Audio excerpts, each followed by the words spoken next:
you may know that Ukrainian Crisis Media Center is a platform which is always happy to welcome initiatives from the civil society. And today we are happy to welcome presentation of the new civil society project. And I invite our guests to the microphones, and they will present new project reform of control over the use of public finances. And I invite Ms. Vera Nanivska, head of the Anna Yaroslavna Collegium, and Oleh Rybachuk, Centre UA Civil Society Organization.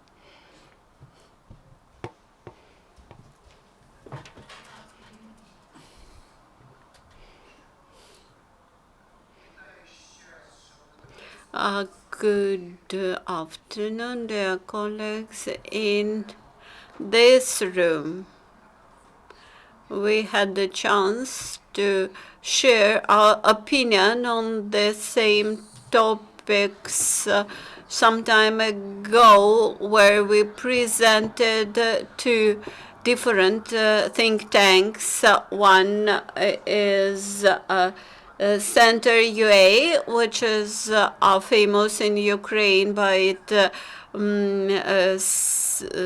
civil society campaigning, and Anna Yaroslavna Collegium, represented by Vera Nanivska, which is a think tank analytical center. Last year, our center came to important decision after having came to conclusion that advocacy campaigns are not efficient anymore. We came to conclusion that we have to find new, more efficient tools to gain impact, to influence the behavior of our politicians. We came to conclusion that in Ukraine we drastically lack the mechanism of full cycle mechanism of changes, full cycle of public policy and advocacy. And having analyzed the set of problems which is faced by Ukraine and the corruption issues, the demand of Euromaidan to change the entire system, and having analyzed more successful democratic countries, we came to conclusion that one of the main reasons why they are more successful in public sphere is because they have efficient system of control over public finance. We came across the idea that we should analyze what prevents us from getting success in changes. We believe that this is because of the non-efficient public finance sphere, and I think in result we will manage to change the country. That's why we decided to carry out the reform of control over public finance and public spending, and the specificity of it is to announce policy agenda to cover the entire public policy cycle, and then have advocacy campaign, and that's why we have invited our partners who definitely know what the public policy cycle should be. The full cycle of public policy means that in the result of this process, you are able to initiate and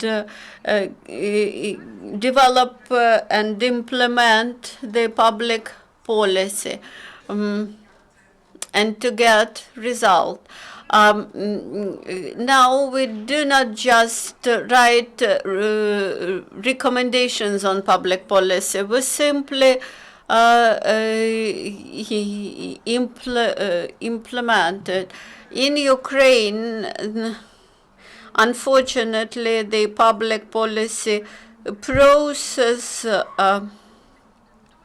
is not understandable to people. That's why people might think that reforming process is something very difficult and something impossible. That's why we believe that the reforming process in each area should start from policy agenda. This is actually the type of standard document well known around the world.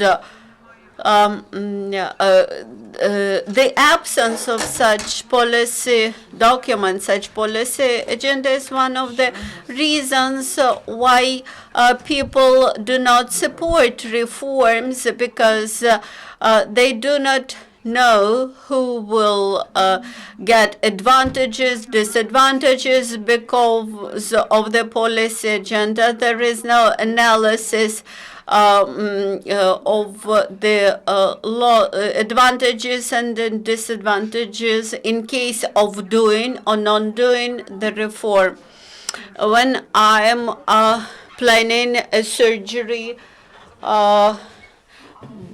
and this entails some risk, but if there is a big risk for me not to having this surgery, then and I know that the price of not undergoing this surgery is higher than the risk of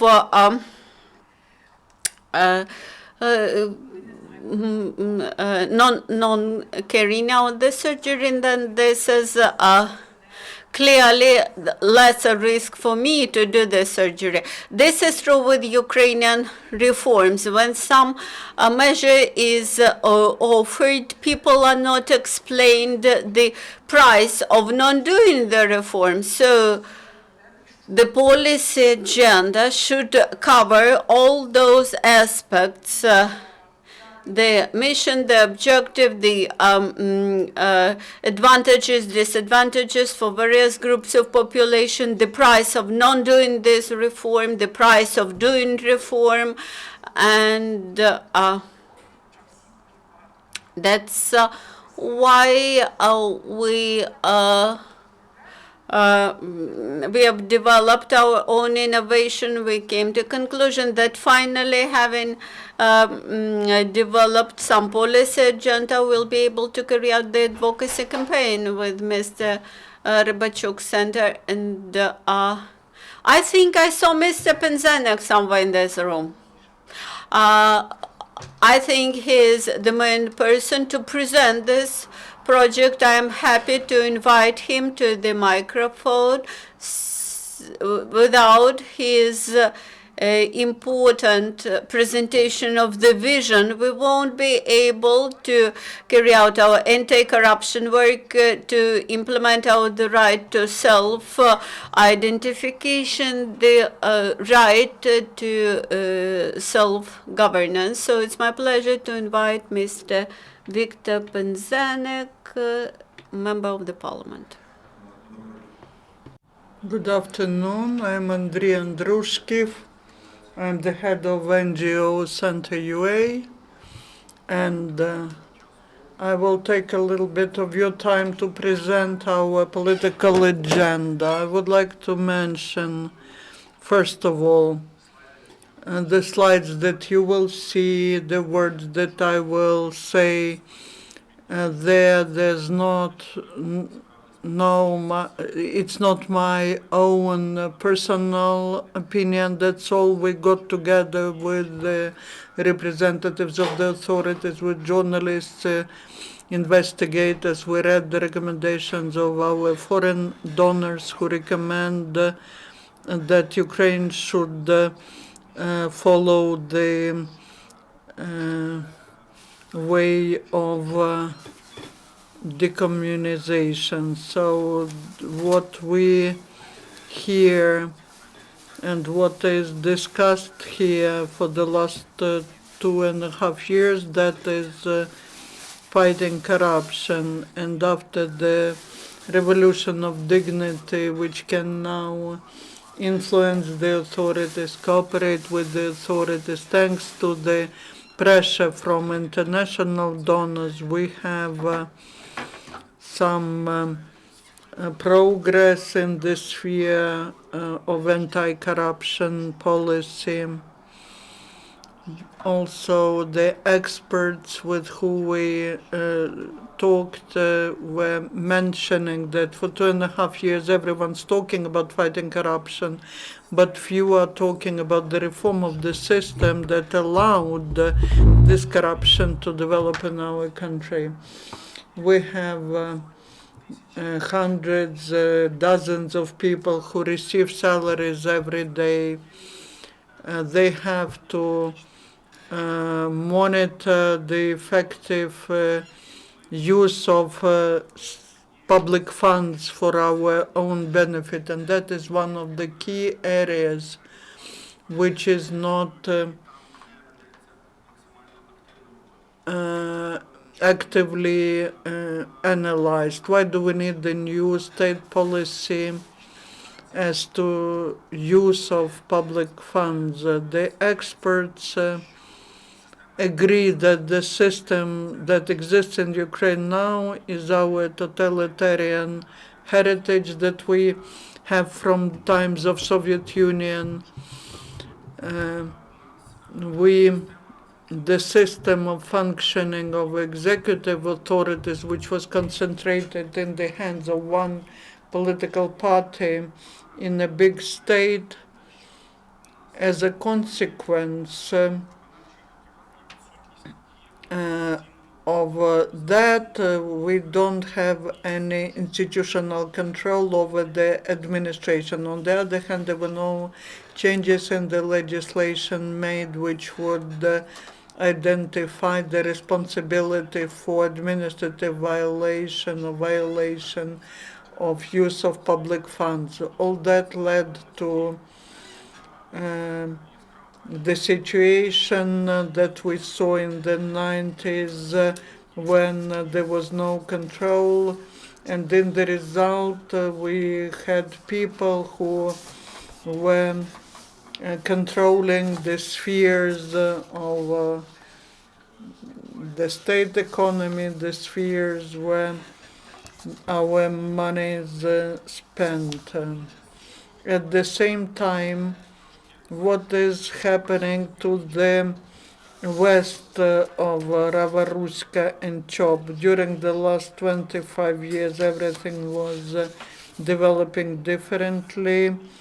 The e-governance is developing. The society demands that the authorities should communicate how they manage public funds. The society demands the permanent feedback, and the authorities which want to be re-elected in democratic way, all the time they are trying to react to this demand or request from the society, and in the result you can see it in CNN when the results and the reports of accounting chambers, that is the top news for leading media in Great Britain or the United States. I don't remember when the briefing of the state financial inspection or accounting chamber would have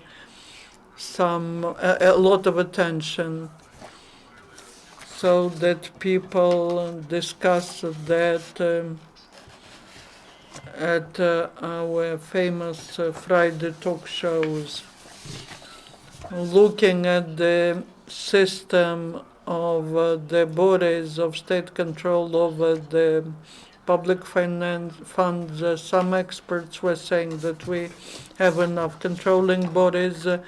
We don't have to change anything. Our legislation is great.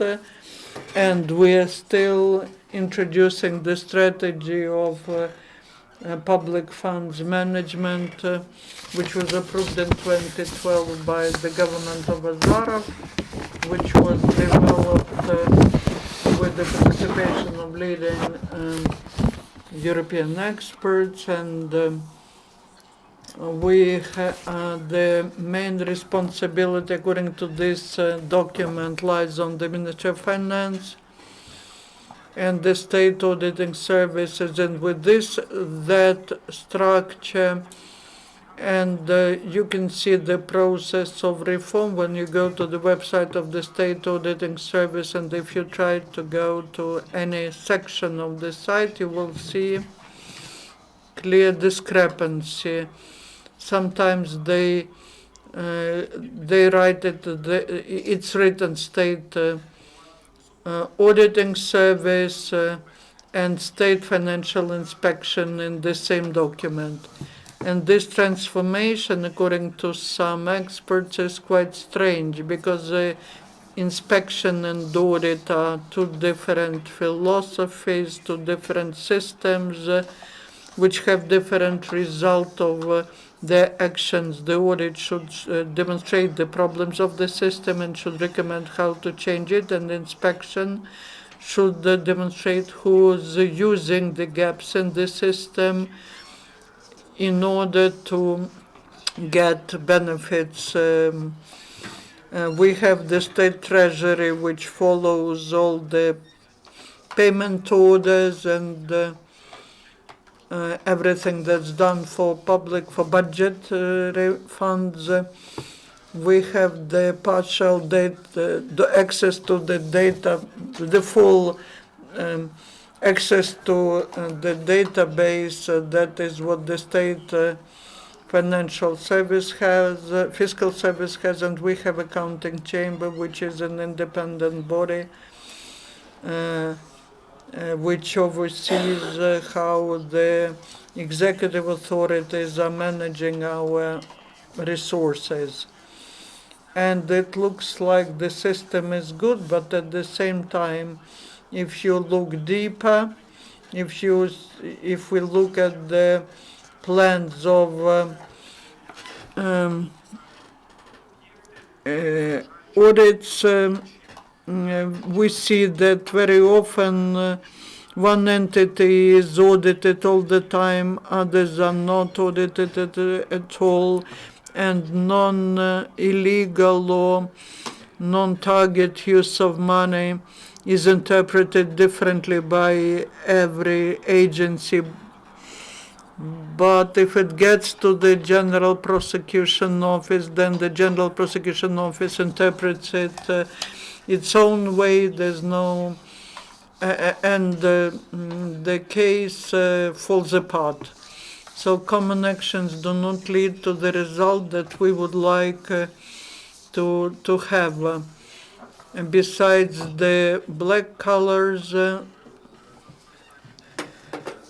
we see some bright spots. We have a fantastic system of electronic procurements. Prozora, it received the international prize as the best system of electronic procurement in the world. We have the portal e-data, where in a few months we will see all the spenders of budgetary funds, and all these structures will have to provide information to that platform on how the funds are used. There is one lesson, one home task which hasn't been fulfilled, and that was recommended by experts of Sigma, the think tank of European Union in 2013 for accession countries. They prepared some recommendations which were on the reform of the public system of control over budget, and the Sigma experts believe that the organizational and administrative capacity of the Ministry of Finance is to be built up because this is the main spender of the state budget. And they talk about the importance of independent professional external audit, on the necessity to have the legislative framework so that all controlling bodies interpret everything similarly. And they define the problem of internal financial control at all the levels. Internal financial control should go down to the level of community, should not stay just at the level of central authorities, executive authorities. What is our mission in this process, in this project? First of all, we want to change the discourse on the control over public funds. Everyone knows how scary the control revision department was. That was a great instrument to mobilize administrative resource when needed. We are defining, we believe that it is important to introduce the notion of value for money.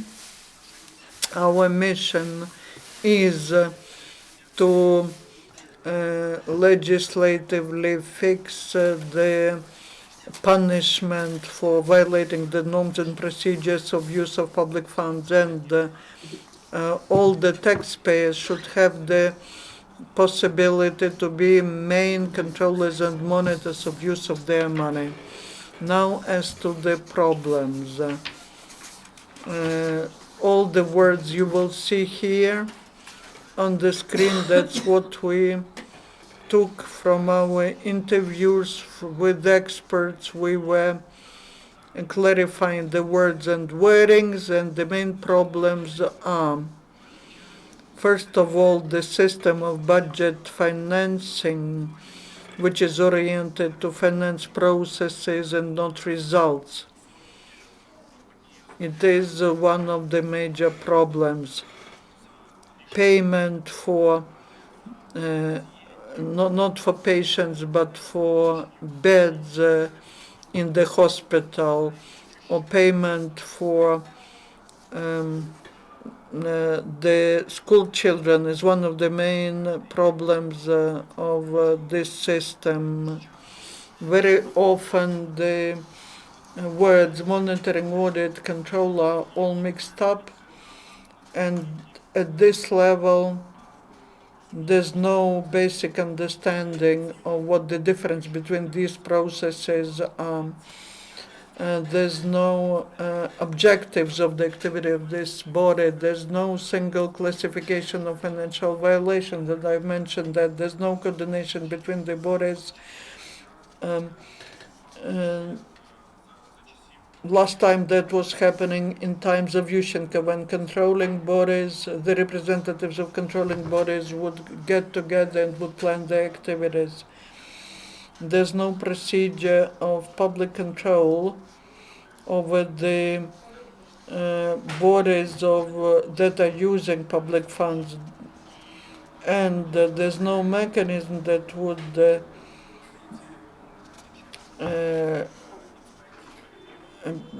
make it mandatory to take into account the decisions as to executing inspections and audits.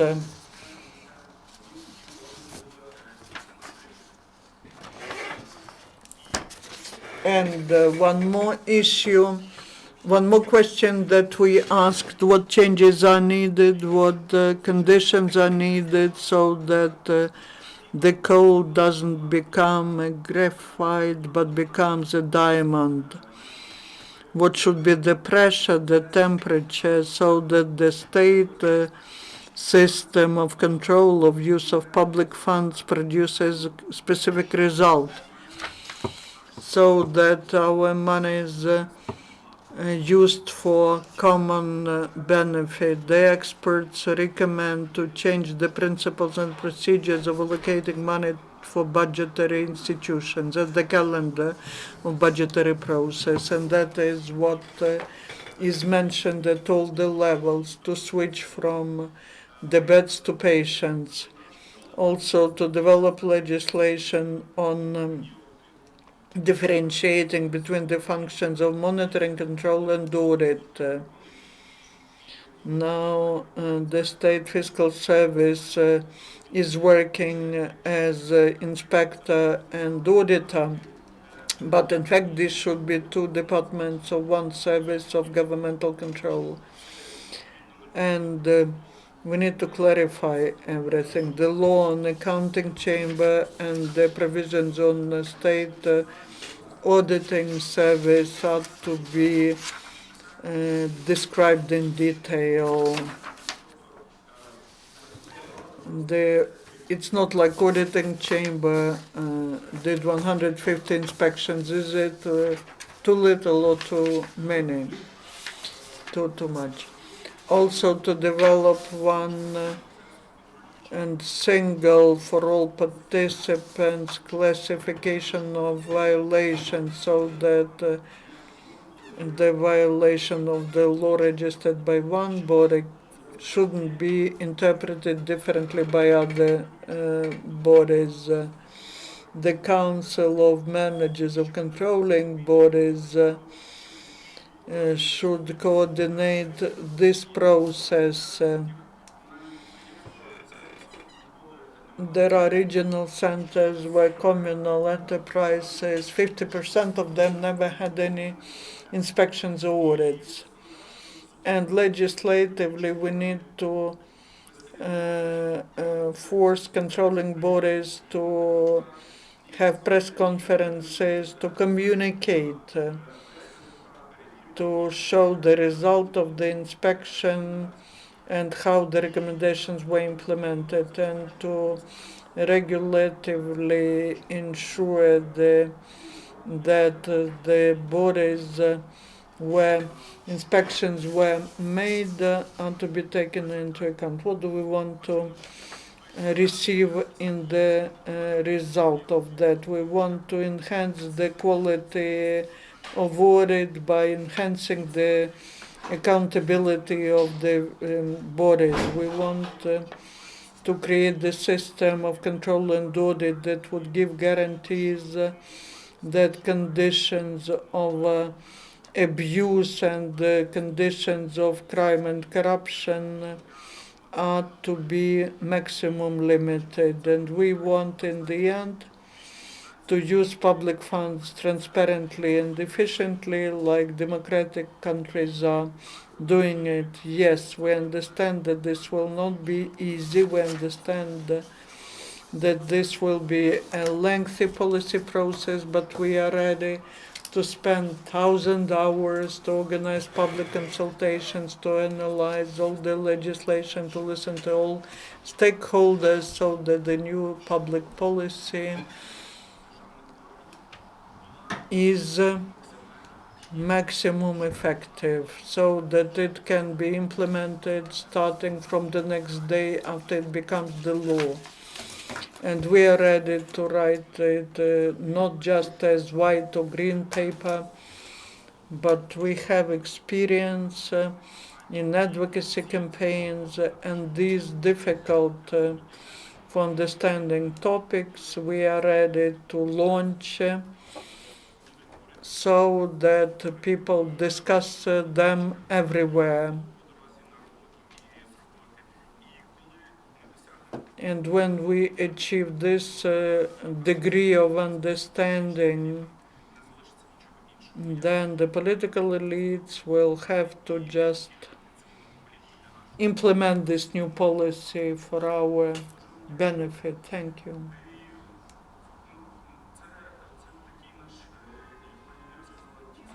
This is our teaser. I would like to invite Serhiy Leshchenko, Oleksandr Opanasenko, Viktor, Pynzenyk, representatives of the Ministry of Finance, of the National Bank, to join us in the discussion. Be critical, provide your comments. Thank you. Esteemed participants, please take your seats at the stage. Не соромимося до Please do not hesitate to join our discussion.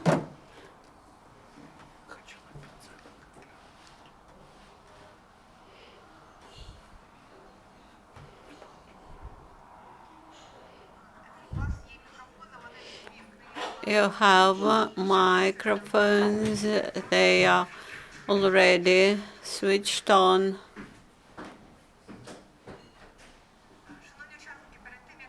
Dear participants, before you will start your discussion, please do not forget to represent yourself. At the same time, we have simultaneous translation, so please do not speak too quickly.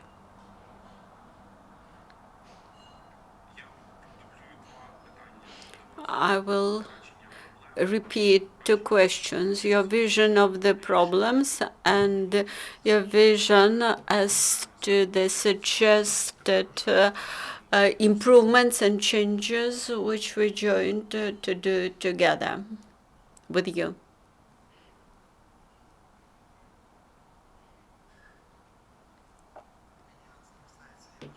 I will use this opportunity to speak now because I won't be able to stay till the very end of this event.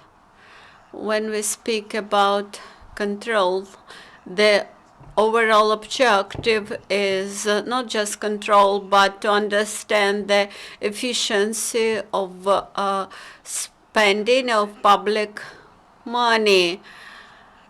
And this is much broader than control. And by the way, the prevention of any problem is easier than coping with the adverse results. Let us imagine that we are able to build up a system that a system in which it is impossible to steal money, or let us compare this with the controlling system where we do not see any wasted money. This also brings us to the idea of philosophy of money allocation. If the society allocates money for some specific purposes, then this should be coordinated with the overall goal of this allocation. That is, if we speak about education, we are interested in the product of education, well-educated and efficient young generation. About healthcare purposes, our overall objective is to treat people, to cure people in a situation when they are unfortunately ill. In science, we wish to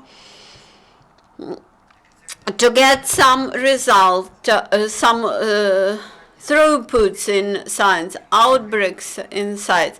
Now, let us look at Ukrainian reality. In Ukrainian reality, in Medicare, we pay for beds in hospitals, we pay for square meters in schools, in school premises, we pay for the research, for maintenance of research institutions in science sector. So we have to change the philosophy. of spending, and instead of financing the process, we should finance the final outcomes. When we pay for the windows in research institution, we are not interested in windows. We are interested in the final product, final research product of this institution.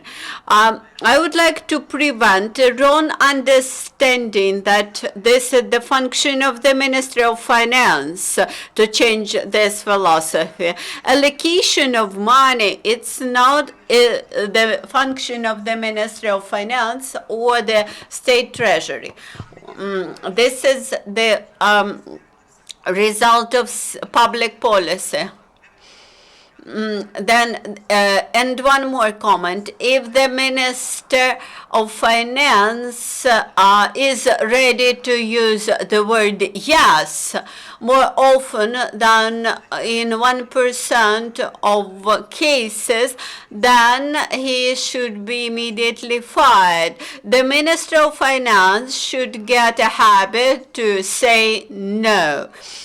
And by the way, my statement is related to the extremely weak function of the extremely weak, institutionally weak Ministry of Finance. And it is impossible to build up new philosophy of controlling without the shift in philosophy of financing. And I have a lot of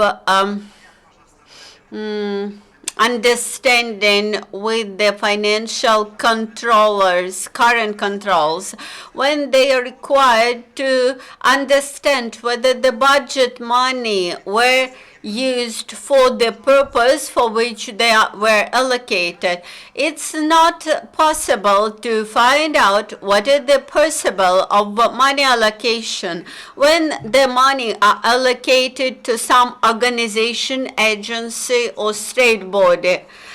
And actually what sounds rather simply as a shift in allocation from the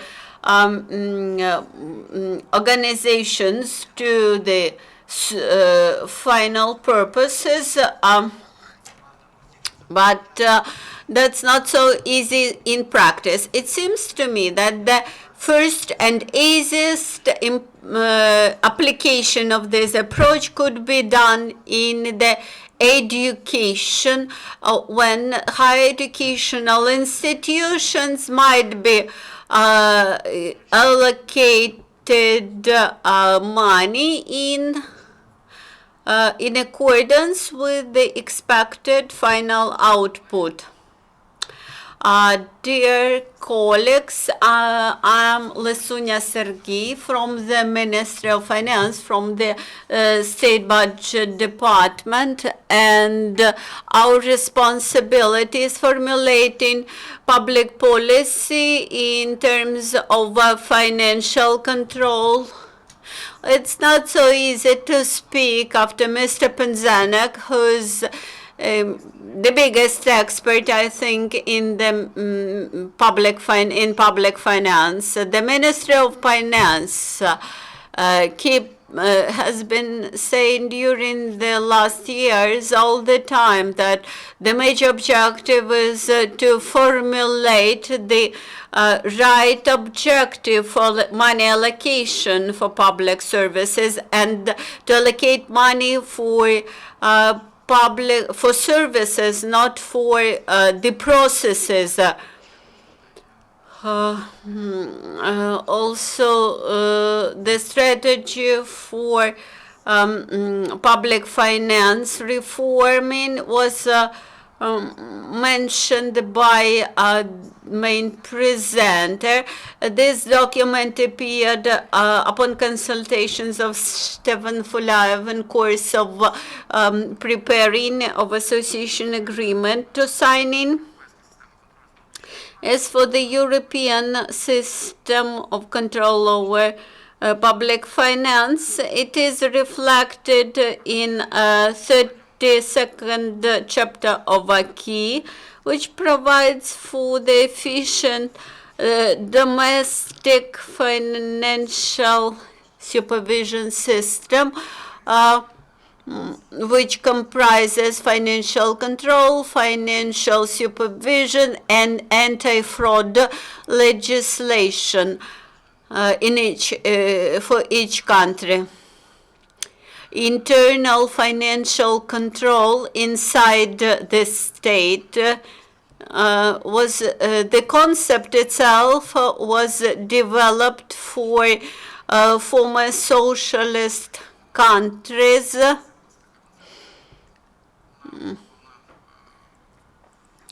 And this concept is described in Robert de Koning works. There is an orange book published on this topic.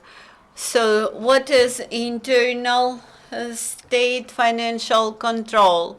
This concept comprises the internal audit, independent internal audit. This is related to the internal audit departments which should be established in each budgetary institution. And the Ministry of Finance should provide this internal audit departments with methodological support and internal financial compliance, a procedure which requires from all the employees in the institution to submit reports, financial reports at the level of his everyday responsibilities.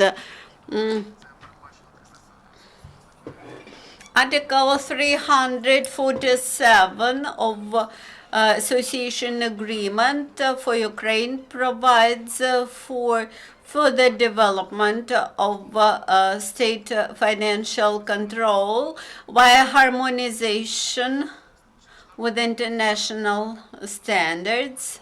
In particular, this provides for the joint work with the Institute of Auditors from the United States, then work on the INTERSI framework, which develops standards for the financial audit and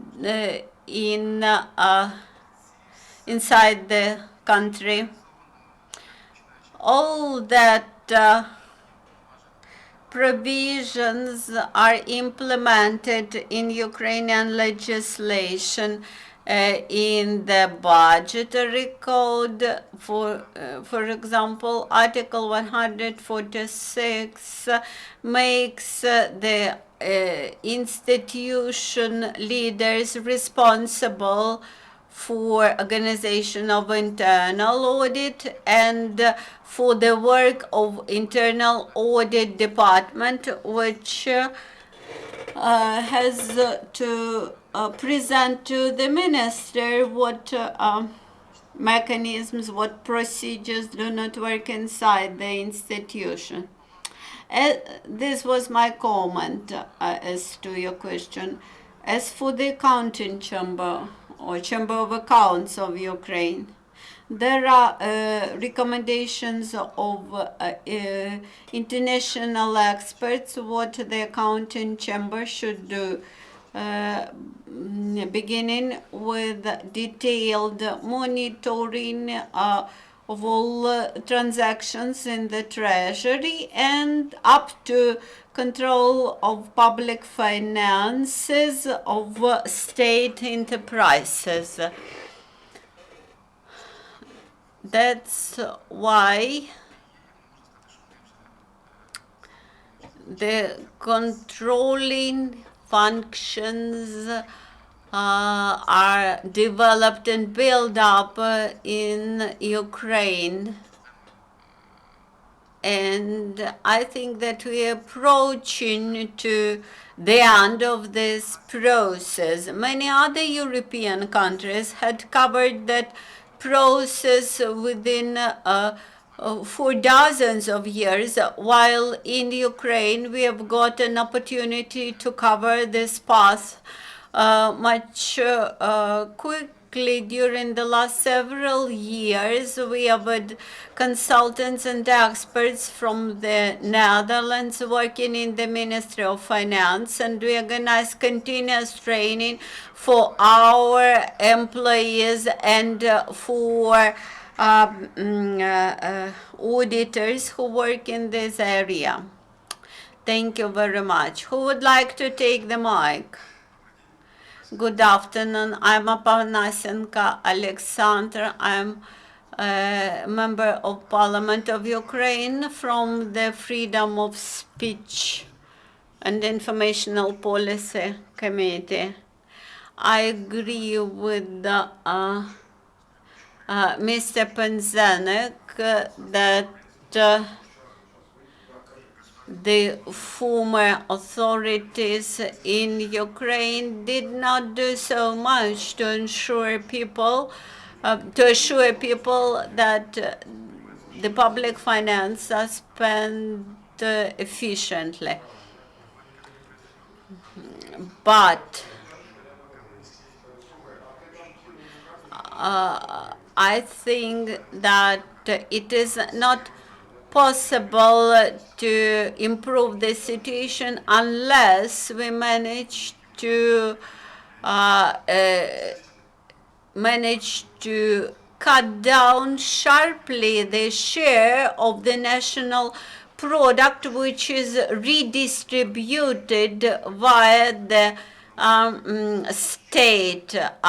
For example, up to 60% of more than 50% of the national product is redistributed via the state. And when there is 55,000 of tax inspectors, while the state budget is filled by the 1,500 enterprises, then there is a question about the efficiency of that inspectors. My colleagues recently submitted the draft law number 4909 about disclosure of information on public spending.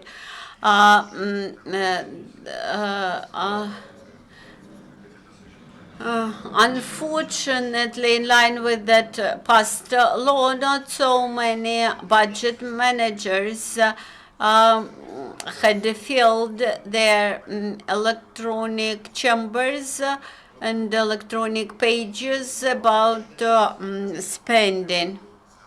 And we found out that it's necessary to improve this law. First of all, to strengthen responsibility for not filling in the reporting on website. The second second set of amendments is related to more precise wording of concepts and notions inside the law. And the third group of issues related to this law is to understand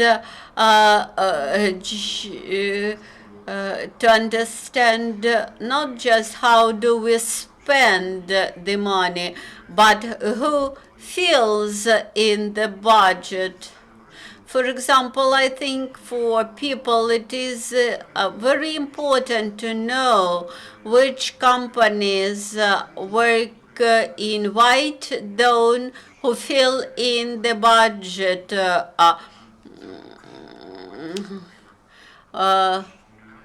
For example, one grain trading company paid 1,500 billion to the budget, while a similar grain trader company paid just several hundred billion hryvnia because it was related to one of the oligarchs. Then it is very important for civil society to know about all the operations with the public real estate property, which is quite often abused and related to shadow money. We should define the major problem. Speaking about outcomes, we should not forget about the underlying reason. This is lack of political will, the presence of so-called political supervisors always spending in several sectors. That's why the corruption which continues is a result of the lack of political will. Of course, even in case of public policy or in presence of all the mechanisms won't result in any positive means. For example, privatization of Oblenergo for 300 million instead of several $billion.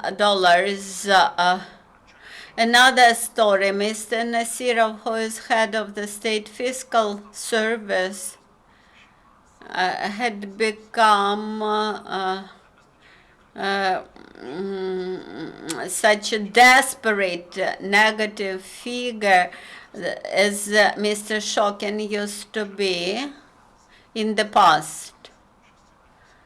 I do not think that it's possible to implement any reforms in the financial sphere with this person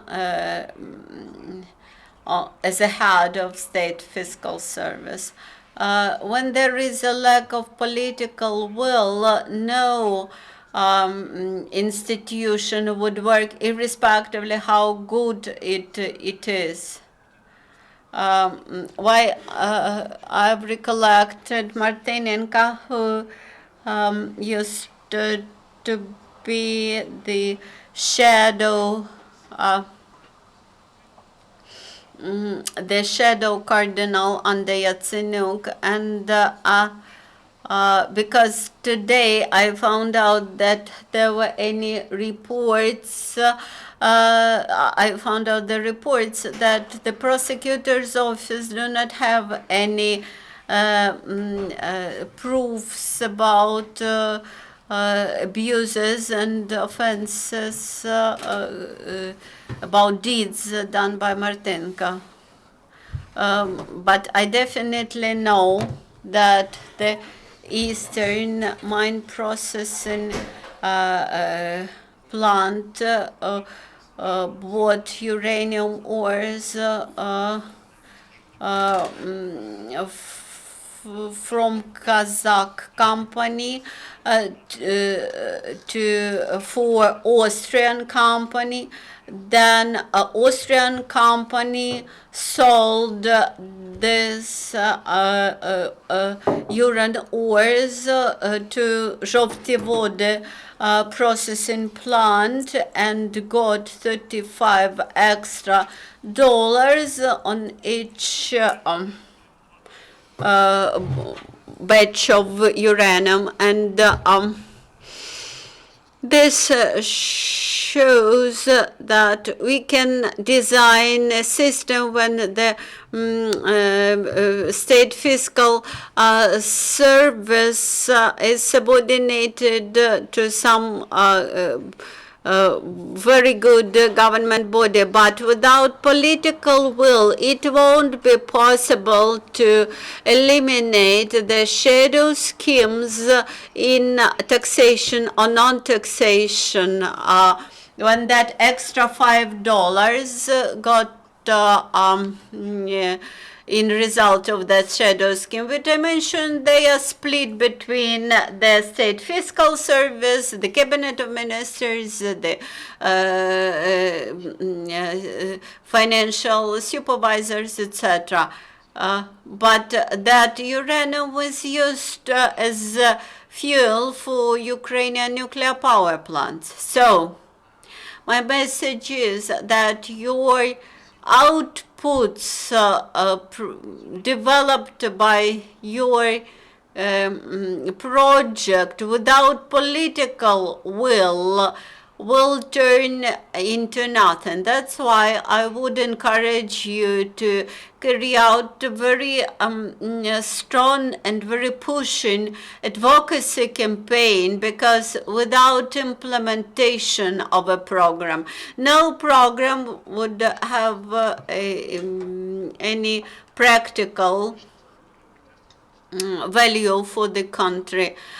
You should think about strong advocacy campaign, including even public rallies and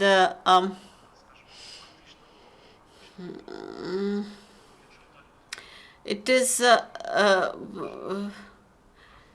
if we won't manage to cope with the corrupt interests, we won't be able to move ahead. We had a lot of international advisors in all the governments, but they were able just to produce good recommendations, reports, and that's it. Khabarov Valentin, the head of the Department of Analysis and Planning of Inspections in the banks. Good afternoon, esteemed colleagues. I am Khabarov Valentin. I represent the Department of Inspecting the Banks. Our main task, as you understand, is to control both commercial and state-owned banks. And I would like to say that when doing inspections, we take into account the system of internal control of both commercial and state-owned bank. We make conclusions. We make conclusion whether the system of control is to be changed or improved. On a permanent basis, we are controlling the execution of recommendations. We execute this control at two levels: the level of Department of Inspecting Banks and the Department of Banking Supervision. And I believe that this control is executed periodically. As to this topic, I would like to, first of all, understand what regulatory documents are suggested to get the final result, and to understand what are the deadlines when such regulatory documents will be suggested. This is the topic which is of interest for common people, for just state agencies. This is the idea which is important and timely. Thank you for your question. For that, in summer, we are planning to work with the experts developing the Green Book and the White Book, and in the middle of autumn, we will submit that to parliamentary hearings, and we will appreciate your support and your recommendations. Now you can ask questions. Oksana has a microphone. Please ask your questions and introduce yourselves. Ilya Lukash, Новое Время. My question is to Serhiy from the Ministry of Finance. How many inspections were made by your department? How much money did you either return to the budget or saved for the budget? not like Prozora does it. They publish every week how much funds they saved. And the next question is to Mr. Opanasenko, Leshchenko, and Pynzenyk. Can you give your subjective assessment on how much we will be able to save thanks to transparent use of public funds? Again, just like Prozora. Thank you for this question.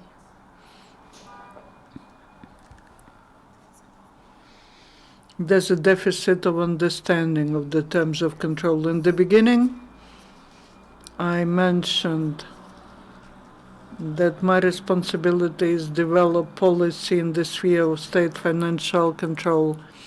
It is not within our competence to say how many inspections were made.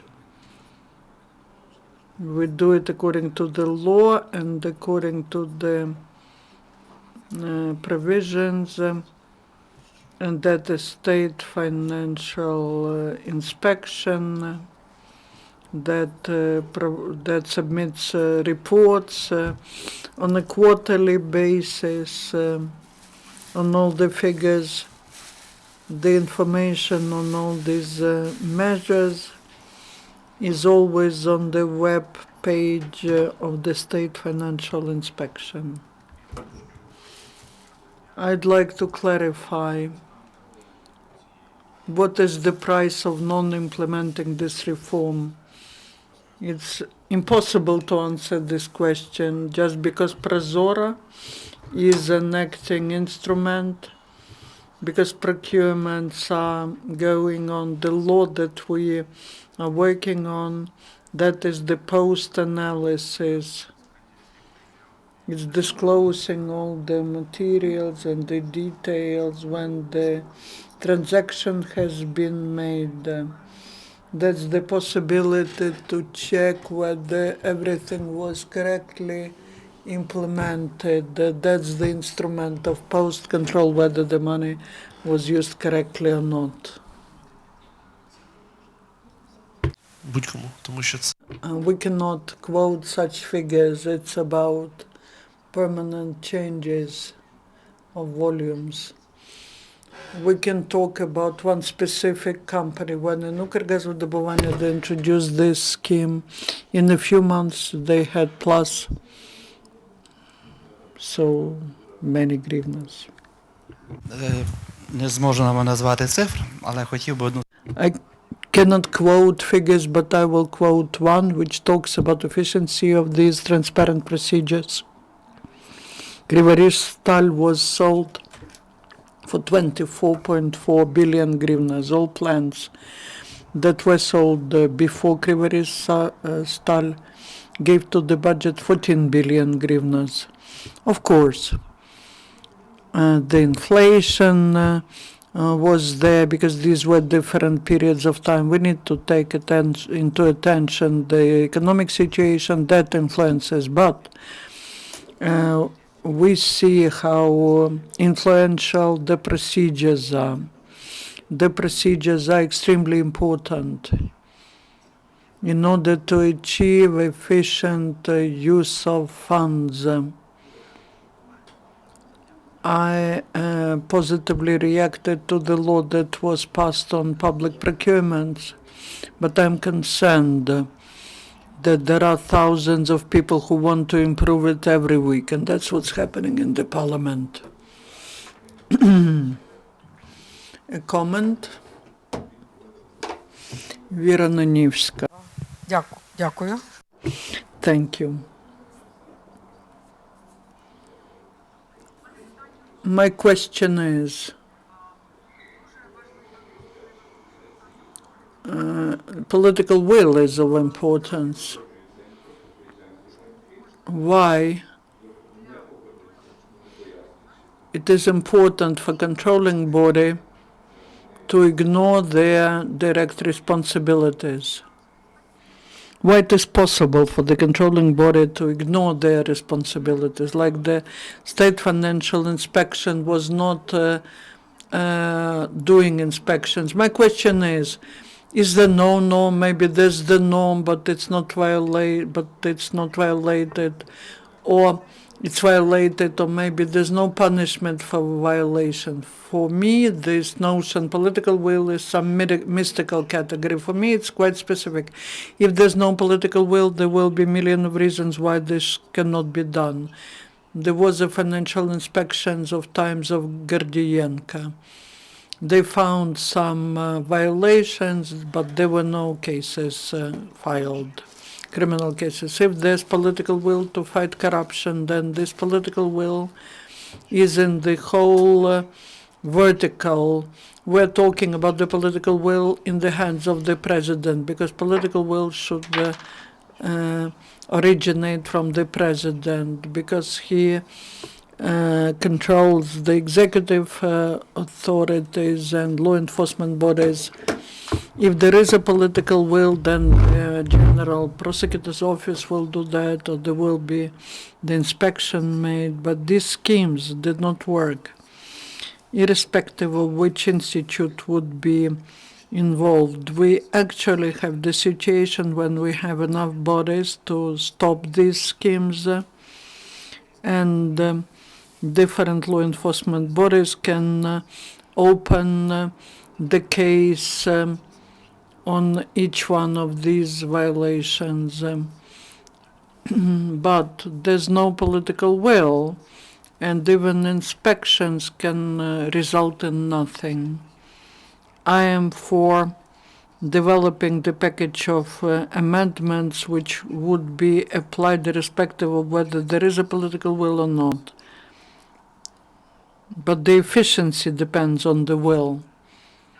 It's a mystery for me. How can you declare transparency, but on the other hand, we'll look at each company and we will see, and we can find someone in this company who has some benefit from this company. How could that happen in the country that survived so many dramatic events? Maybe it's because the president and the leadership of law enforcement bodies feel that they cannot be punished. We have some more time. If you want to ask one more question, you're welcome.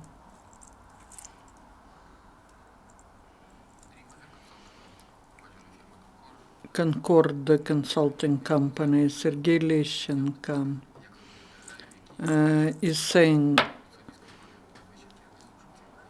how to do it so that the mechanism starts working. We have executive, legislative authorities here, journalists. I would like to ask every speaker, what are you ready to do to develop such policy? Because the center which is presented here, it's not their first initiative.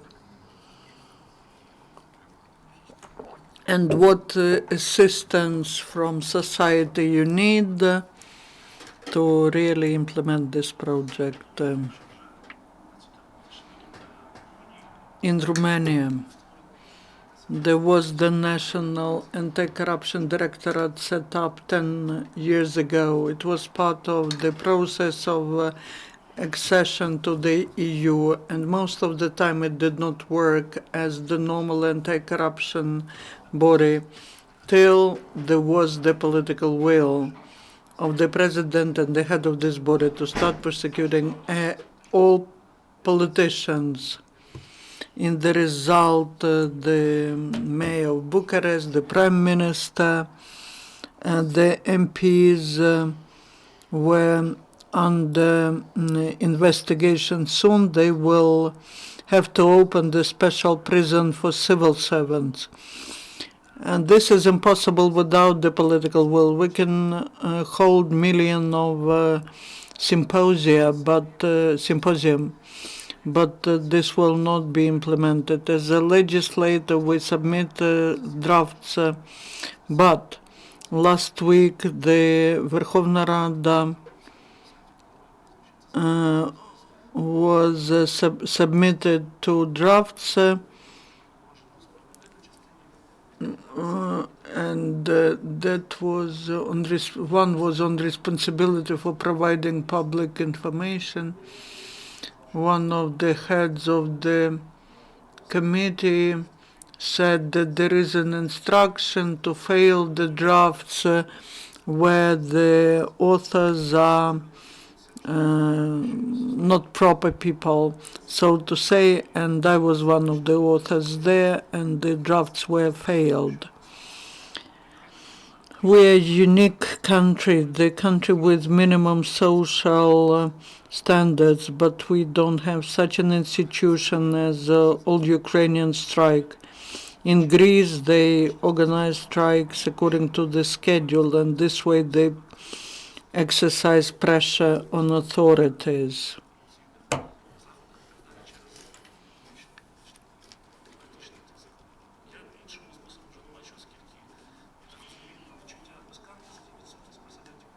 And because there's no punishment, a lot of the options, arguments, publications of journalists, roundtables, they act as just some noise, and the leadership of the state doesn't pay attention to that.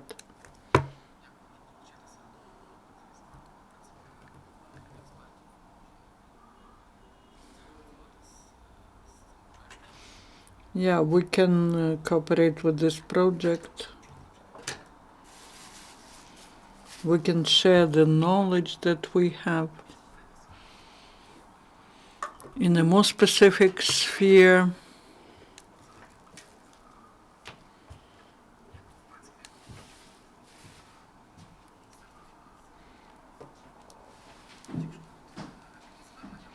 If people send such requests to us, we will join these initiatives. Thank you.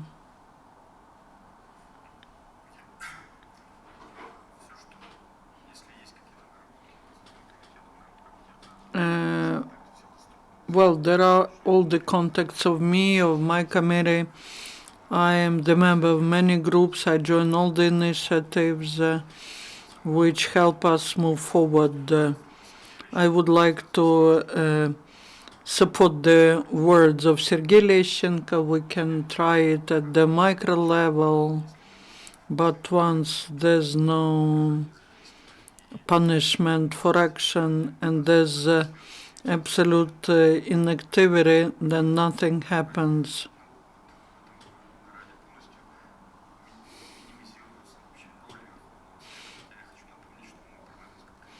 I would like to remind that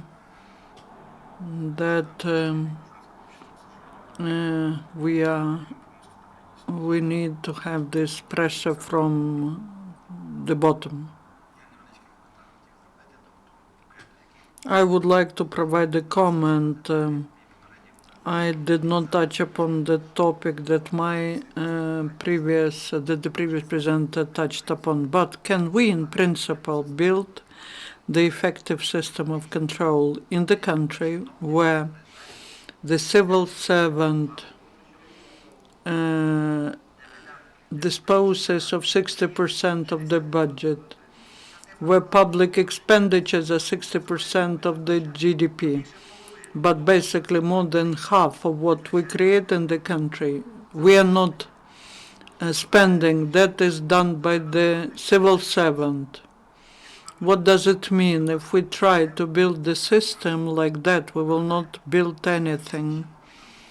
But what's the difference between the common person and the civil servant? Unlike you, the civil servant always spends the money of someone else. How can we help? Our main assistance is we can we can control and give the results of that control to the leadership. That's our main objective and task. Thank you. I believe if you have some other questions, then we can discuss in the lobby. I would like to wish this initiative success. We've heard the information that in autumn there will be some new information. We invite you to us again so that we can hear on what's happening in this sphere. Thank you for participation. The next briefing is at 3 o'clock.